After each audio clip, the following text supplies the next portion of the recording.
This is me, 7-year-old, wide-eyed dreamer me. My dad told me, Holly, you can do anything you put your mind to if you work hard at it.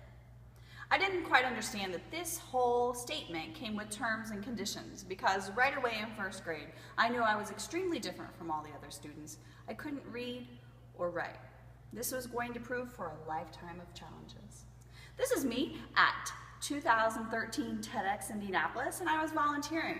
And I quickly said, why am I not on this stage? So every person I've spoken to for the past year, I have said this.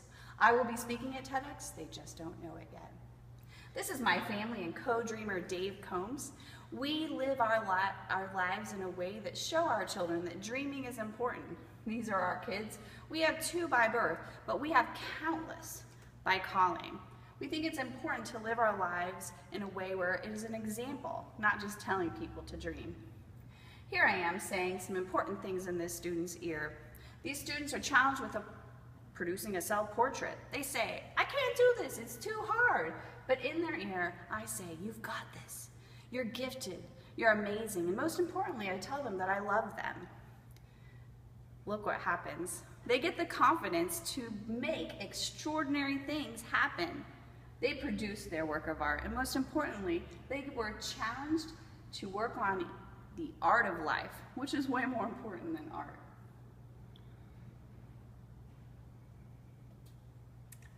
All those voices came flooding into my head as we began to install this 50-foot long mural with 6-foot tall letters. I thought, what have we gotten ourselves into? This is going to be too hard. I can't do this. The letters will never stick to the wall. But like a beam of light from heaven, I realized I tell my students just take one step at a time. We got this mural up, and the students were so excited. They yelled at the top of their lungs, "You are beautiful!" And they believed it. And I know they need to hear it, but we all need to hear it. I'm so proud of them. These murals need to be in every school in our city, all over the world. Let's just go big. Listening is a great way to love students. We listen to these students. We ask them, what does your student body need to hear? And they said, be a voice, not an echo. They know that words matter, and they know they have power. So we helped them execute a 10-foot by 18-foot mural that empowered the students of their student body. Listening is a great way to love, and words are a great way to give hope. I also got to teach them the difference between a selfie and a headshot. Bonus.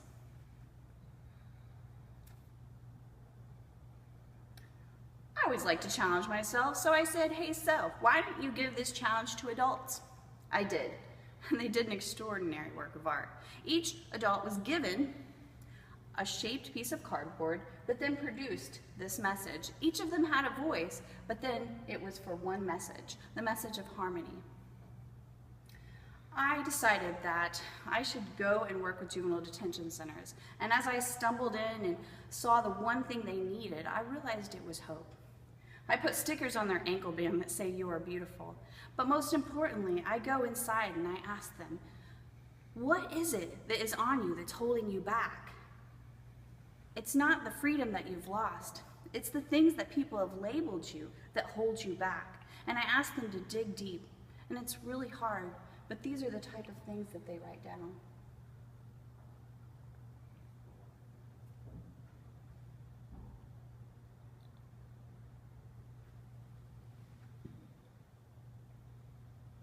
I know it's challenging to read some of these things, but when you're asking a student to succeed, and these are the labels they carry around, words have power.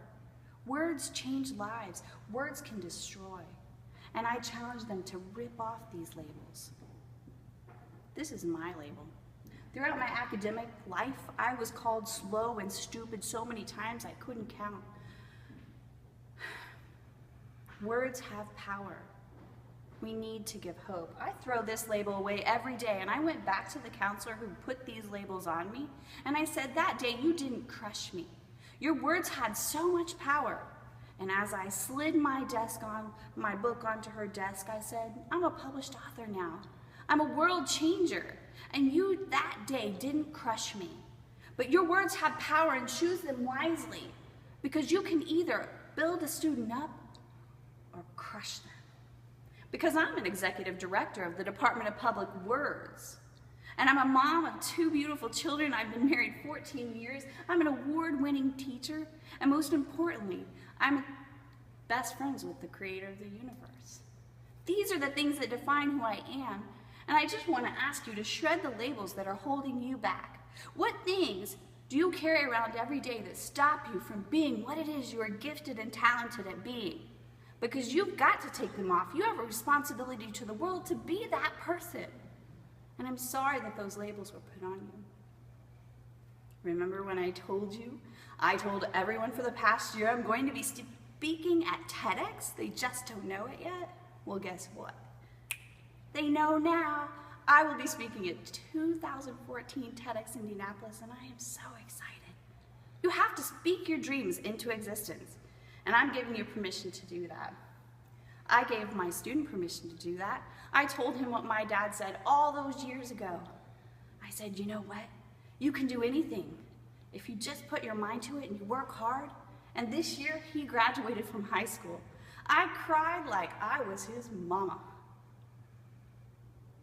We all need to know important, valuable things, like you are beautiful and valuable. And I'm sorry that people put labels on you that have hurt you. But words have so much power, and we are only here to give hope. So please take off those labels and be the beautiful people I know you are.